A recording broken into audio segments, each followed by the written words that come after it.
Welcome to TechTalk by Exchange for Media, where advertising and technology intersect. Today we're super lucky to have with us Arun, who is the director of the ads business for Meta India. Thank you so much for taking out your time, and thank you so much for all your patience. Thank you so much for having me. No, this has been an absolute honor to get you. And so I'm going to start off with something which I'm sure you have to talk about every day, which you all have to talk about every day, which is artificial intelligence. So it is obviously ingrained into all of Meta's products, but I think it has entered the public consciousness for the first time. So for the public, for people who are just getting into how AI is transforming our lives, could you tell us a bit about how you guys are using AI for your products, for your tools, for your services? So I think firstly, Meta has always been about AI, right? And if I have to explain it to a lay person really on, let's say, how AI is, already been with them for so many years. Right. Fundamentally, I would say the entire algorithm or the backbone of, let's say, why your Instagram feed is different from mine is because of AI. Right. So that it obviously looks at saying what you're interested in and tries to push more content, etc. there, right? Or things you like, things you may like, etc. Right. And equally, obviously, with the, I would say, leaps in technology around AI, I think our, I would say our products and services have also strengthened. So today, if I look at it and if I look at it at a high level, I'm saying we almost use AI in, I would say, 5 to 6 ways. Right? Okay. The first one is Llama, really, right? Which is our large language model. Yeah. It's an open source platform. Right. There are companies, both across the globe as well as in India, who are trying to use Llama to improve their business productivity. Right. So that's really one big, I would say, foray from Meta into AI. The second one is really Meta AI, which is there as I would say your personal assistant in some way. That's our vision, at least, that each of us has our own personal assistant on the phone, which is Meta AI. Right. And today you can use Meta AI, through the apps itself. So you will have the Meta AI icon on WhatsApp in some cases, or Instagram in some cases, for example, where you can click on it and ask it anything, and it will tell you the weather in Delhi, or what is the right, let's say, kind of jacket you need to wear, depending on the temperature and stuff. Or equally, if you're traveling, for example, let's say to Hyderabad, what's the kind of temperature there and stuff, right? So you can ask it, make an itinerary, do what you want. It's also, Meta AI is also there on Safari or Chrome or any other browser, so you can actually type in meta.ai. I think our last count in the last quarter release, we said more than 700 million people are using Meta AI already, across the globe, and the number is only going to grow. Of course, yeah. The third way I would say we use it, of course, is how we are consuming content. So like earlier, for example, if I go back 3 or 4 years. Largely, if you're on Instagram, you would follow some top celebrities, your own friends, of course, and you will sort of discover what's new in their lives, or the pictures or photos that they post or videos that they post. Right. And maybe what videos, let's say, a Kohli posts or Kareena Kapoor posts. But today, if you look at it, more than half the content on Instagram is not from people you follow. Right. And that, in some sense, AI has taken over your Instagram feed for every one of us. It actually starts recommending, we think you may like these, a lot more like the way you would see it on, let's say, OTT platforms like Netflix, for example. Right. So what happens is, therefore, if I follow Kohli and Rohit, I still get saying, we think you may like these, and you will have reels by Shreyas Iyer or reels by Sanju Samson or Yashasvi Jaiswal. And what happens is, if you're already a cricket buff, you end up spending even more and more time. Right. To give you a recent stat, I think, there were more people who saw the Bumrah Sam Constance spat, during the test match on Instagram. Yeah. If I recall right, it was more than 5 or 10x than people who saw it, on the streaming platform. Right. Wow. Okay. So clearly tells you that, if there is, you just want to see that incident or that episode or that wicket, you have other ways of discovering. And as I said, maybe people never followed either Bumrah, or Sam Constance, but you still got it thanks to AI. Right. So that's how our content viewing habits are changing. I would say that's 3. The fourth one is therefore the ad tools that work in, I would say, to serve all of this in some sense. So one is, of course, we have ad products around what we call our Advantage Suite, and we can talk more about it, and then how that is delivering more ROI for advertisers. Right. The second is Gen AI tools, which is the fifth one, actually, in some sense, our foray in AI. So we now released Gen AI on Ads Manager. So more than 4 million businesses have already globally used Gen AI to make ads. Right. And here you can do things from minor tweaks to major expansions. And what it means is really you can enhance images, or ask it for some text, or actually create a full-fledged, let's say digital ad, which has text, motion, as well as maybe an image. Wow, okay. So Gen AI is like our fifth one. And the last but not the least is AI in business messaging. Right. So today, more than 1 billion people message a business every week, and obviously at that scale, it's impossible to not have AI do the base work for you or the groundwork for you. Right. In terms of a chatbot, etc. So let's say if you're messaging Indigo Airlines or Air India now, you can actually start a conversation, and maybe then you'll be looped on to a human agent, eventually. And even there, we know that there are already talks of agentic AI and whatnot, which will further, I guess, agent to agent reduce, human intervention and take it upstream. Right. Yeah. So broadly, I'd say, these are the 6 ways, that we think AI is already playing a big role in our lives. Right. And so to go into the advertising tools aspect of it, and because like you said, you have a suite of tools, and for the different cases, different businesses, different scenarios. So could you just give us a 101 on that? No, see, like I'll give you an example. Like we have, so if you again step back, right, a few years, I'm saying in some sense, thanks to Meta and similar platforms, performance marketing really, I would say came into the foray, and you were able to do things you were not able to hitherto through traditional media. I'll give a classic example, right? I mean, and let's stay with India as a specific example. If you wanted to run a television campaign, you had to do it for all the Hindi-speaking regions. Right. There was no way to isolate only Bihar or only Rajasthan. Right. Thanks to performance marketing, therefore you can choose your audiences. Right. And similarly, even if you were to run a print ad, for example, in the city, let's say you can in the city of Delhi or city of Bombay, you can't age gate it or gender gate it, right? To say I only want females to view this ad. Right. So I think so. Like in some sense, I mean, obviously the first era of, I would say, performance advertising, started allowing you to do all of this. Right. So, like you can, for example, you could cap budgets on a daily basis or a weekly basis. Right. You could, in theory, run different creatives to different people, as I said, choose audiences, right. And choose equally, even stuff like statics versus catalogs, etc., and, play with all of this. Right. I think what's happened now is we are clearly seeing, in some sense, while we've gone very deep into it, maybe it's time to retract a bit, because AI can possibly do a much better job, than each of us in our assumptions. I'll give you a classic example. See, we may assume that if you're selling let's say a premium beauty product, maybe you think only you want to sell it in the 6 metros. To women, let's say, assumed in the age of 25 to 40. Right. What happens is, I guess, even when, as I said, in era 1 in traditional media, you were never able to do it. Right. In era 2, you are able to do it and really make sure that you, narrow the audience and really are sharp to this audience. Right. But what AI can additionally now do is, one is it can bring in audiences who don't live in these 6 metros, but who actually have the, let's say, the aspiration or who are more your TG. Let's say they may be living in Ludhiana, they may be living in Coimbatore, or they may be even living in Hisar or wherever, right? That's one. Or equally, it could even be a 45-year-old who still thinks she's young. So I think you are really like allowing the engine to take over a lot of the other variables. Right. So even on budget, for example, we've seen, we still deliver ROI, right? When you run a lot of campaigns with what we call full manual intervention. But when you say, you take the budget for a week, I don't want to know day by day caps, etc. Okay. We are finding better ROI when the engine does it, in a simple and does way.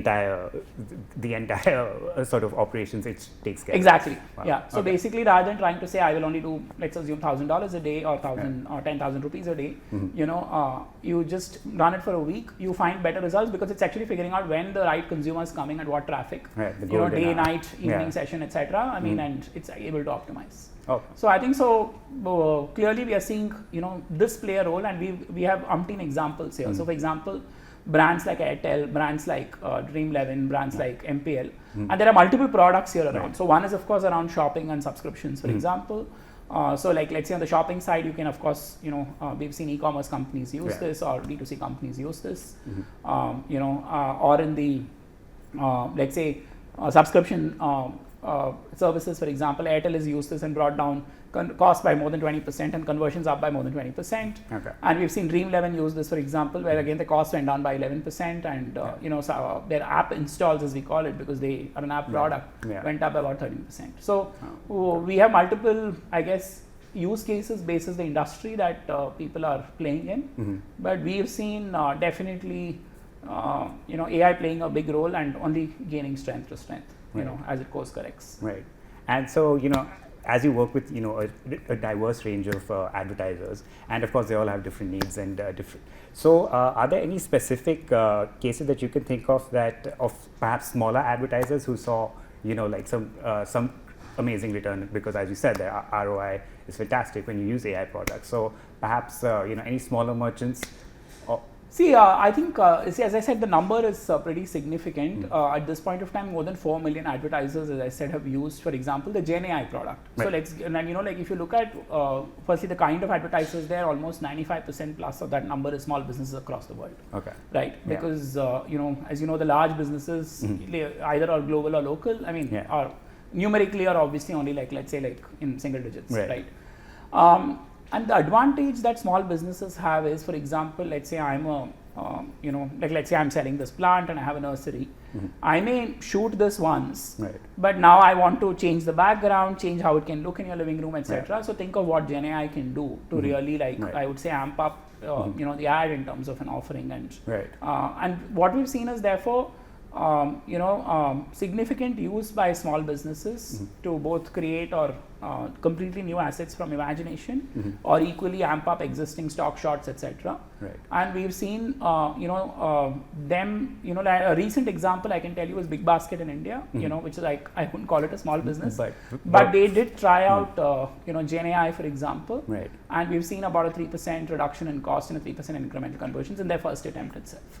Wow. And for most of these, I'm saying the average cost reduction is around 12 to 13%, and improvement in click-through rate is also in the early double digits, about again 12 to 13%. So whichever way you look at it, I think, and it's a tool that, as I said, we released in less than a year ago. So we are seeing a lot of excitement and interest, and we hope that more and more advertisers will use this tool because it's completely free to use as well, and play with it so that we also get the feedback and the engine learns from it, and obviously product becomes more robust. And speaking about the ways small businesses can engage, business messaging has sort of made every sort of customer accessible across the board, and like you said, you can hyper target, or you can also sort of broaden your scope. So could you talk a little bit about the evolution of business messaging, because it's no longer just that SMS you get from whatever XYZ company, it's like RCS or WhatsApp especially, which you can give very dynamic sort of ads as well as get businesses to communicate with consumers. I think it's very, how do I put it, very natural, right? Just think about it. I'm saying the use cases have, initially obviously it was a very person-to-person chat platform, but clearly we are seeing a huge interest. More than 85% of Indians are comfortable engaging with a business on WhatsApp, and about, of course, on what business they want to engage with. That consent and opt-in is always there for them, so that, they don't get, spammy messages, etc. And, you easily can opt out at any point of time. I think the advantage firstly is, I think it started off as very high on customer service, because imagine you're ordering something, you see something nice on Instagram, you want to buy it, but you don't know, let's say it's a small business, right? And from some other part of the country. So I think the moment the conversation is on WhatsApp, you're able to start tracking the delivery, etc. You feel far more comfortable, right? And this is obviously great even for a large business. For example, even the largest of e-commerce platforms use us, for example, wherever people have opted in for a lot of their order tracking and delivery, right? Or even returns and queries and stuff like that, because it becomes seamless than calling a call center, and waiting and listening endlessly to some elevator music. So I think so one is utility obviously, and the whole customer service piece kicks in pretty early. What we've seen with marketing also is pretty extraordinary. So I'll give you industries across are experimenting as we speak. Right. So I'll give you let me take it actually industry by industry. Right. If I look at consumer goods, for example, Mondelez piloted a Raksha Bandhan campaign last year. Where you could upload a picture with your sister as a brother, or vice versa, let's say, of your brother if you're a sister, and you could get a personalized gift where with that equivalent to that photograph embossed on Cadbury celebrations, let's say chocolates, which you could possibly courier send, etc. So obviously, this is intangible, and obviously the whole thing was on WhatsApp, where you could upload the from beginning to end.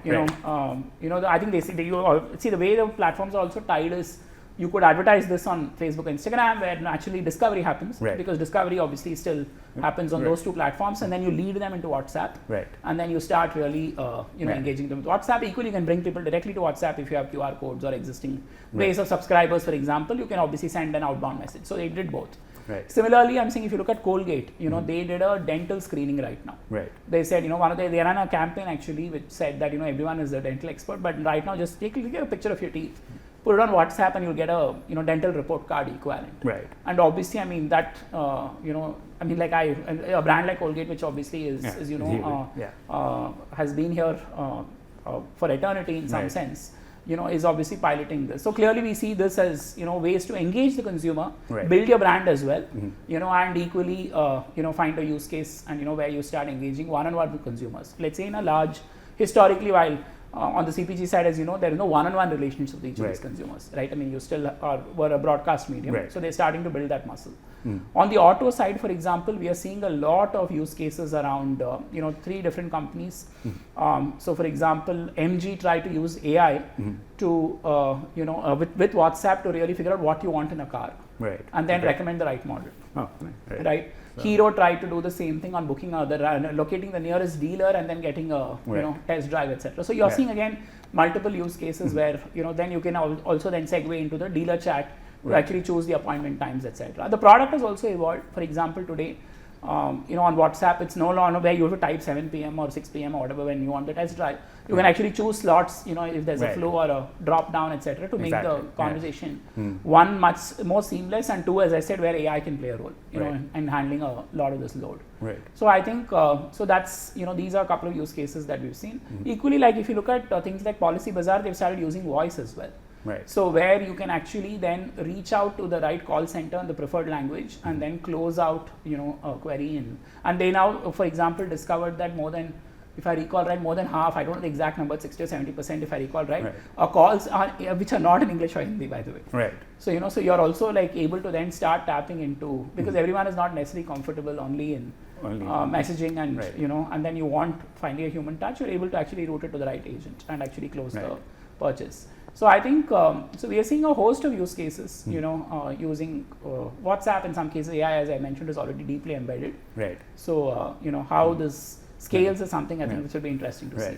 And of course, another thing which is really taking off, which was sort of pioneered by Instagram, which is Reels, which is short form content. And everyone saw how well Reels was doing, and then of course everyone's sort of trying to replicate that format. But now, as you said, whether it's language, whether it's age group, whatever, you have people you can connect with through Reels, or celebrities, of influencers, whatever. So can you tell me a little bit about the evolution of short form content in India? And because especially in India, which is a mobile first market, right, and you're going to be scrolling through your phones and sort of like an endless scroll. So could you talk a little bit about how you see this playing out, the short form content game? No, I think see, basically if you look at what's happening clearly is, I mean, we all were brought up in, I guess, let's say if you go back 2 decades, you really had one channel or a few channels to watch, and you had fixed times to, I would say, entertain yourself, right? I mean, the whole family would gather together for a match or for Ramayana or Mahabharata or KBC, depending on which era you grew up in. But I think now it's literally at the tip of your fingers, which is you today. Like if you look at the behavior of an average Reels user, it is when he or she wants, and it's in snack bites, as we call it, through the day. So you may be on the metro, you may be on the move in a cab to work in the morning, or equally you may be winding down after lunch on a walk, or even between meetings. So it's not really by appointment. It's appointment viewing in some sense. So and equally, like I think the one thing we've all noticed is, I think more like most Indians wake up with good morning messages on WhatsApp. They all wind down with Reels in the night. At least that's what we figure when you meet users and consumers, right? So clearly, I think it's become a part of, I guess, your daily life. We are seeing obviously huge time spent. More than half the time spent on Instagram today is on Reels. And in fact, Facebook Reels is obviously again very large and is the single largest surface we have again within because more than half the content that Indians consume in India is on video. Indians just love video. Right. We've all been brought up on Bollywood cricket. We don't read as much as we watch, and therefore I think the culture continues, especially with short form video. So clearly I think, depending, I think one reason why it's taken off also is our interests are diverse, right? Unlike, I would say, fixed programs and stuff on entertainment. So here, if somebody is like a cookery buff, or somebody is a plant buff or garden buff or dog buff, you start getting reels, more and more around your genres and your interests, rather than, I would say, getting, let's assume, lots of cricket if you don't like cricket. Right. So I think, so one is, so that's one primary reason, I think, why clearly there's a lot of attention and attraction to this. And two is, it's also then feeds itself, right? So there are creators now in each of these genres, which obviously this whole platform has spawned that off, and then they're able to create more content on, for example, new recipes, or how to maintain your garden, or how to, take care of your dog, etc. And so then you start of, I guess, start engaging even more and more, because this is obviously useful content to you. So clearly we are seeing that if you look at, even a report that Kantar published, I think today the short form average time spent across the world, and India will definitely be even way more, is close to 4 hours a day, compared to about 1.5 hours of television. And this is only rising, and the gap will be even higher in, I'm pretty sure, in India. And the other thing we also noticed is that, in fact, we keep getting this question asked by advertisers that, is this something, the trend you're seeing only in the urban youth, or is this a trend you're seeing only in young people and Gen Z and whatnot? So again, a third-party study done clearly by Kantar showed us that whether it is people living in urban India, small town India, rural India, or all kinds of generations, right from Gen X to Gen Z to millennials to Gen Alpha, everyone is spending more time. So clearly, I mean, so it's a universal trend, and obviously, I mean, I guess that's really what is in store. Right. And so I'm going to quickly wrap up, because I know we're already sort of, but I just wanted to check. You mentioned those some tools and some products which you have, which are advertiser specific. And so could you tell us a bit about them, because you mentioned that there are some specific tools which you can use for specific use cases. So could you tell us a little bit about them? See, I think it depends on the industry you're playing in. I'll give an example. So if I have, if I'm an auto or a car manufacturer, let's say a two-wheeler or a four-wheeler manufacturer, OEM, I want leads. I want people to come and, that's really the brief we get from the clients, right? That they want more leads on people who are interested in buying or, cars or bikes, and they ideally want their names and phone numbers. They want them to book appointments, and then they want them to be connected to their local dealer, so that then they can figure out and, close the transaction and purchase, right?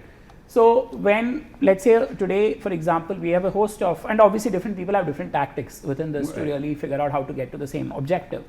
So in this case, let's say as an industry, Maruti, for example, launched a car on Reels first with a creator, right? And he had a sound of fronks, and they created the whole excitement around the SUV, around the music back theme that they built on the car. Equally, a lot of other cases, you have the ad on a regular ad, for example, which is just about the car and its features, playing on Facebook or Instagram as a video, or in some cases a static with a price, and you can actually then click to WhatsApp and give your details, or even there's something called a lead form which is there. So I'm saying that's a tool they use. Now a lead form is of no use to, let's say, somebody like an Amazon. Right now, if you look at an Amazon or Flipkart, what do they want? They want more people to download their app who have not downloaded the app, and more people to shop, from their current, let's say, sale or current collection, if I can say this, basis their launches. So we have products called a catalog ad. So for example, if you browse your Instagram, you'll notice that there are, let's say, lots of jackets like the one you're wearing, and then you can start clicking through what you like. And over time, again, thanks to the engine that I just spoke about, it knows the colors you may like. And it eliminates, or it becomes better, simply put. And or equally, like for example, what it knows is that, let's say I'm looking for more clothes for men or suits for men, and my wife looks for, let's assume, either Indian ethnic wear or dresses, etc. for women. It's actually sending a different catalog, even though the company is the same. So I think, so then that's a product, again, as a catalog they can use. Now catalog can be used by other companies as well. For example, a car, but obviously there is a limitation, right? I mean, in terms of the infinite possibilities it offers, you can still do it with all the colors you have, for example, which is a great use case. But like, can you send now different catalogs to you and me? It can't, right? So I think, so these are, I guess, some of the unique products, to just give you an example between, let's say, what an e-commerce client would do versus what an auto client would do. And so with that, we shall have to wrap up. But thank you so much for taking out your time, and this was fantastic. And also, of course, we have to ask our guests if there's anything they want to share about their company, or anything that's going on that they would like to talk about. No, I think you started by asking me this, which is, artificial intelligence is quite having a moment. Right. I would say, would encourage every one of you to try out meta.ai and see for yourself what transformations can happen. Great. Thank you so much for your time. Thank you. Thank you. Thank you. Really. All right.